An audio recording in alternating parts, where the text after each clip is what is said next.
सभी बंधुओं को मेरा शत शत प्रणाम करते हुए जगत के सभी महान आत्माओं के पिता परमात्मा को मेरा शत शत प्रणाम करते हुए फिर से मैं आज आपके सामने आके मेरे कुछ विचारों को बोलने के लिए अनुवाद करने के लिए बैठी हूँ। तो मैं फर्स्ट में ये बोलना चाहती हूँ कि जो 12वीं शताब्दी के वचनकार थे, वो वचनकार सभी ने जो जीवन बिताया है, जो बिताया है वही उन्होंने लिखा है। उससे छोड़कर एक शब्द भी उन्होंने नहीं लिखा। इसके लिए जो हमारे वचन साहित्य है, जो हमारे वचनों का सार है, वो बहुत ही बढ़िया है। तो आज और एक मैं वचन का सार लेके आपके सामने आके बैठी हूँ। तो आज का मेरा सेशन अटेंड करने वाले सभी मेरे भाइयों को, जो बसनगौड़ा मेटी भैया जी आ गए हैं, उन्हें मेरा प्रणाम करती हूँ। और कोई दूसरे होंगे शायद, और हमारे प्रशांत लकमाजे भाई जी को भी मेरा प्रणाम, और पवन कोड़ी को भी मेरा प्रणाम करते हुए, और हमारे मल्लप्पा निंबरगी भैया जी आ गए, उन्हें भी मेरा प्रणाम करते हुए आज मैं ये बोलना चाहती हूँ कि जो हमारे जगत ज्योति बसवेश्वर जी थे, उनसे पहले भी एक वचनकार हो गए हैं। उनके बारे में मैं आपको बोलना चाहती हूँ। उनका नाम है जेडर दासी मैया बोल के। तो जेडर मीन्स जो कपड़ों को बुनते हैं, कपड़ों का जो काम करते हैं, उन्हें हमारे कन्नड़ा में जेडर बोल देते हैं। तो उनका जो कायक था, जो उनका काम था, वो कपड़ों का जो बुनने का काम करते थे। वो बहुत बड़े वचनकार हो गए हैं। तो 150 वचन उनके अभी तक संशोधन में मिल चुके हैं। और इनका जो गांव है वो हमारे यादगिरी डिस्ट्रिक्ट बोल के आ जाता है, कर्नाटक में, जो कलबुर्गी बोलते हैं, वहाँ से थोड़ा सा नज़दीक यादगिरी डिस्ट्रिक्ट बोल के है। वहाँ से सुरपुर बोल के एक तालुका है, तालुका में एक छोटा सा गांव मुदनूर बोल के, वहाँ पर के बहुत बड़े शरण, जो हम बोलते हैं ना, जो हिंदी में हम कबीरदास, तुलसीदास, रहीमदास ऐसे बोलते हैं, वैसे ही बड़े संत, बड़े शरण जो है वो जेडर दासी मैया हो गए हैं। तो इनके वचनों से पहले मैं इनके जीवन पर कुछ बातें बोलना चाहती हूँ। मैं पर्सनली आपको ये बोलना चाहती हूँ, मुझे जो सन्यासत्व धर्म है, जो सन्यासी लोग होते हैं, जो बहुत बड़े संत होते हैं, उन्हें मैं बहुत गौरव देती हूँ, बहुत मीन्स बहुत भक्ति और गौरव देती हूँ। लेकिन मुझे सच में जो सांसारिक जीवन होता है वो बहुत चैलेंज से भरा हुआ होता है। तो मैं सांसारिक जो जीवन करते हैं उन्हें बहुत बहुत मैं इच्छा करती हूँ और उन्हें बहुत मोटिवेट करना चाहती हूँ। सब कुछ छेड़छाड़ कर और छोड़कर बाहर जाकर कुछ ना कुछ अचीवमेंट करना, ये कोई बड़ी बात नहीं होती। लेकिन जो संसार में रहकर बहुत समस्याओं से लड़ते लड़ते जो अचीवमेंट करते हैं, सक्सेस हो जाते हैं, यशस्स उनको मिल जाता है, उनका जो करने का तरीका होता है वो बहुत बढ़िया होती है। इसके लिए जो हमारे जो शरण साहित्य और जो भी हमारे कल्याण में जो भी 12वीं शताब्दी में हो गए हो, वो 90% जो शरण थे वो सभी सांसारिक जीवन करे हुए हैं। केवल कुछ ही गिने चुने ऐसे मिलेंगे जो उन्हें संन्यासत्व उन्होंने स्वीकार कर लिया, लेकिन 90% जो थे वो पूरे संसारी थे। तो अभी मैं वैसे ही वो एक बहुत बढ़िया सांसारिक जीवन में बहुत अचीवमेंट करे हुए जो संत थे, जो शरण बोलते हैं हम, उन्हें जेडर दासी मैया ही बोलते हैं। तो जो जेडर दासी मैया जी है, उन्हें कन्नड़ा में बोलते हैं आद्य प्रवचनकार। आद्य प्रवचनकार मीन्स पहले पूरे कन्नड़ा में फर्स्ट टाइम वचनों का रचन पहली बार जो किया है वो इन्होंने ही किया है। इसके लिए इनको पूर्वज के वचनकार ऐसे भी बोलते हैं। तो इनका जो जीवन है वो जीवन में बहुत बड़ी दिक्कतें आई है, मुश्किलें आई है, फिर भी उन्होंने बहुत बहुत अच्छी तरीके से उसे हैंडल किया है। और इनका जो बोलने का और एक बहुत इंटरेस्टिंग पॉइंट ये है कि इनका जब शादी का आयु हो गया, शादी का एज हो गया, तो क्या होता है कि ये बहुत फेमस हो जाते हैं। बहुत मीन्स बहुत उतना नॉलेज था इनके पास, उतना अनुभव था। तो इनके लिए लड़की देने के लिए बहुत से लोग आगे आ जाते हैं कि दासी मैया को हम क्या करेंगे, हमारे लड़की देंगे। लेकिन दासी मैया बहुत बहुत बहुत ज्ञानी भी थे, उतना ही अनुभवी थे। उन्होंने क्या किया कि वधू का जो सिलेक्शन होता है उसका वधू परीक्षा रखा उन्होंने। तो वधू परीक्षा में उन्होंने क्या किया कि 2 गन्ने ले लिए और उसके साथ साथ थोड़ा सा चावल। वो कहाँ पर भी जाते वधू को देखने, लड़की देखने को कहाँ पर भी जाते, वो क्या करते उसके परीक्षा के लिए 2 गन्ने और क्या करते हैं, फिर से थोड़ा चावल दे देते हैं और वो लड़की को बोल देते हैं आपका मैं जो ज्ञान है, आपकी जो अनुभव है वो मैं देखना चाहता हूँ, परीक्षा करना चाहता हूँ। अभी आप क्या करना, बिना लकड़ी लिए हुए और बिना पानी से आपको ये लेके खीर बनाना है।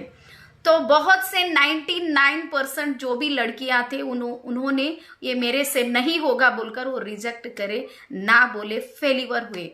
ऐसे ही उन्होंने क्या किया, ऐसे ही परीक्षा करते करते सभी लड़कियां फेल होते गए। फिर भी दासी मैया जी ऐसे ही चलते चलते एक गांव में गए। वहां पर एक फेमस लड़की थी, बहुत बहुत बहुत ज्ञानी और बहुत फेमस। ऐसे होता है गांव में, जो छोटा सा गांव होता है वहां पर कोई थोड़ा सा होशियार हो तो बहुत फेमस हो जाते हैं। गांव रहने को गांव ही छोटा रहता है, इसके लिए वहां पर अचीवमेंट जो भी करते हैं वो बहुत जल्दी से फेमस होते हैं। ऐसे ही वहां पर एक गांव में दुग्गड़े नाम की एक लड़की होती है। वो उनके बारे में दासी मैया ने सुना होता है कि यहाँ पर एक लड़की है दुग्गड़े बोल के, वो बहुत होशियार है, चलो उनको देखने के लिए चलते हैं और परीक्षा करते हैं। चलो बोल के उन्होंने दोनों जाते हैं। दासी मैया जी क्या करते हैं, दुग्गड़े के हाथ में 2 गन्ने दे देते हैं और थोड़ा सा चावल देते हैं और बोलते हैं तुम्हें बिना लकड़ी लिए हुए और उसके साथ साथ बिना पानी से आपको खीर बना के मुझे खिलाना है। तो दुग्गड़े बोलती है चलिए ठीक है, मैं ये करने के लिए तैयार हूँ, आप थोड़ा सा वेट कीजिए बोल के वो दोनों को बिठाती है। और वो क्या करती है, पूरे गन्ने को पूरा निचोड़ देती है, पूरा निचोड़ के उसका रस साइड में रखती है। जब वो निचोड़ती है, वो निचोड़ने के बाद जो गन्ना बचता है, वो निचोड़ने के बाद उसे वो चूल्हे में डालकर उसे क्या करती है, जलाती है, उसे लकड़ा बना देती है। और उसके साथ साथ जो गन्ने का रस होता है वो रस को क्या करती है, चावल में डाल के उसे चूल्हे पर रख के पूरा खीर बना देती है। उसकी जो चाणाक्षतन होता है, जो बौद्धिक सामर्थ्य हम बोलते हैं, उसे देखकर एक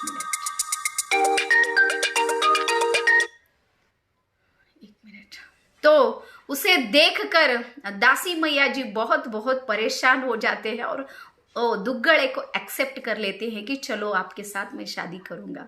तो वो दोनों का शादी हो जाता है, वैवाहिक जीवन में उन्होंने पैर रखते हैं। तो उनके जो वचन है वो वचन बहुत बढ़िया वचन है और बहुत से ऐसे वचन मिलते हैं कि जो सती पति मीन्स पति पत्नी का जो संबंध है वो संबंध कैसा होना चाहिए। और दुनिया में सभी संबंध ऐसे हो जाते हैं, एक टाइम पर आ जाते हैं और एक टाइम पर खत्म हो जाते हैं।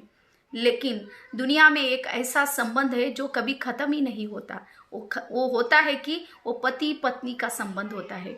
चाहे एक आयु तक दोनों दूसरे घर में पालते हैं, पोसते हैं, बड़े हो जाते हैं, एजुकेशन लेते हैं, दोनों अलग अलग तरीके से जीवन जीते हैं। लेकिन जब वो दोनों एक हो जाते हैं, पति पत्नी बन के एक घर में रहने शुरू करते हैं, तभी उनका दोनों का जो दिल होता है वो जुड़ जाता है। वो जब जुड़ता है तभी भगवान को पसंद आता है। अभी हमारे इस जमाने में, मैं सच्ची में बोल रही, क्यों मैं आज ये वचन ले रही हूँ बोले तो ये क्या हो गया है, सभी संबंध जो है बहुत बहुत स्वार्थी हो गए हैं। कुछ ना कुछ अगर हमें मिला तो ही हम उन्हें देने के लिए तैयार होते हैं। लेकिन पति पत्नी का संबंध ऐसा नहीं है।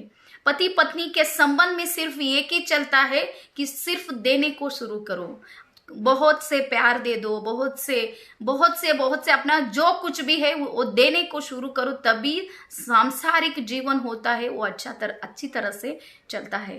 तो उनका ये एक वचन है, बहुत बढ़िया वचन, वो वचन मैं बोलने को बहुत उत्सुक हूं। मैं सच्ची में, मेरा ये जो वचन है बहुत फेवरेट वचन है मेरा।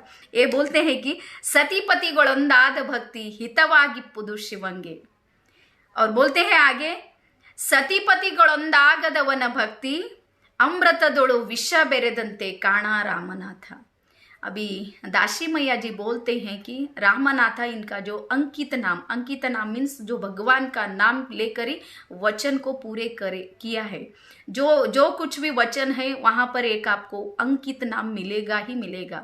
जो आज हमारे संशोधन में जो अंकित नाम है वहां से ही उन्हें देख कर कि हम डिसाइड करते हैं कि ये वचन किनका है। अगर अंकित नाम अगर यूज नहीं करते थे हमारे शरण लोग तो अभी तक कुछ भी मालूम नहीं होता था। सिर्फ हम वचन पढ़ते थे, लेकिन किनका है, कहाँ से आया, कौन लिखा, कौन से परिस्थिति में यह बाहर आया और इनके आगे और इनके पीछे क्या क्या हुआ कुछ भी मालूम नहीं था। इसके लिए जो अंकित नाम है वो बहुत बहुत यूजफुल है हमें। तो यहाँ इस वचन में बोलते हैं सतीपतिगळೊಂದಾದ भक्ति हितवागिप्पुದು शिवंगे।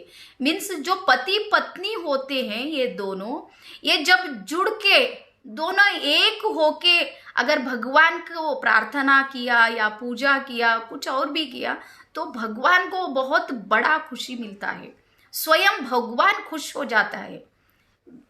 इसका मतलब आप अच्छे तरह से सुनिए, अगर दोनों होकर कुछ कर रहे हैं भगवान के लिए, कुछ पूजा पाठ जप तप कुछ भी कर रहे हैं, दोनों मिल के करें तो भगवान को उससे बहुत बहुत खुशी होगी। उसके सिवाय पति पत्नी जब अलग होके, पत्नी अलग ही है और पति अलग ही है और दोनों पूजा करने को रेडी हो गए तो वही भगवान को क्या होता है कि जो अमृत का कुंड है, बहुत बड़ा अमृत है, वहां पर विष डाले जैसा हो जाता है।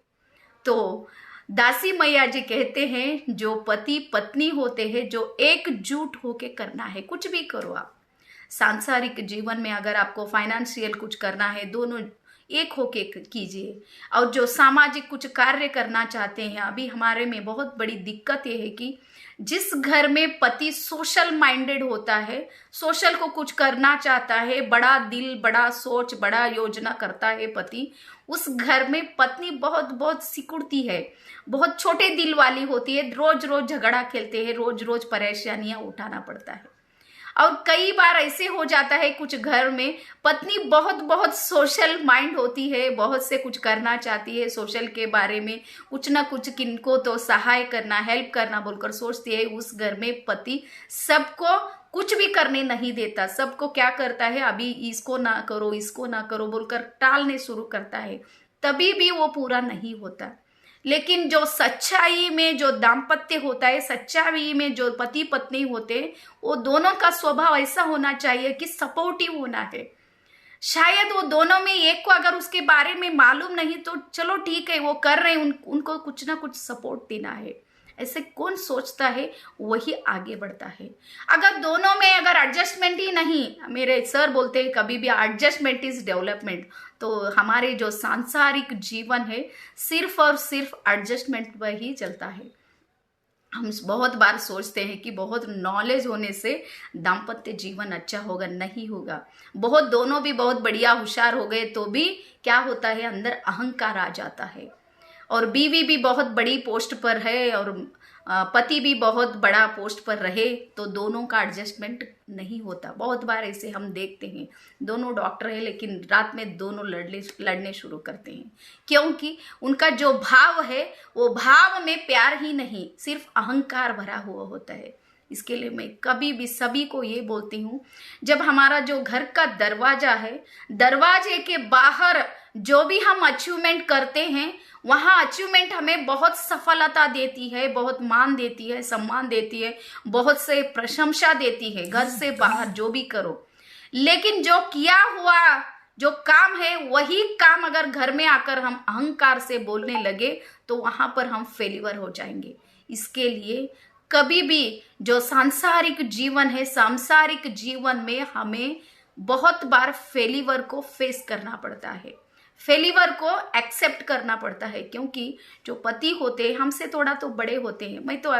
मैं सभी को ये बोलना चाहती हूँ कि जो पति रहते हैं शायद उनका एजुकेशन कमी होगा, शायद कुछ ना कुछ तो गड़बड़ी हो जाती है, लेकिन उनका जो आयु होती है, आयुष होती है, हमसे बड़े होते तो बड़े समझ कर तो हमें उन्हें इज्जत देना है। अभी क्या हो गया, एक को एक हम क्या करते, इज्जत ही नहीं देते। वो बहुत बड़ी दिक्कत है हमारे जिंदगी में।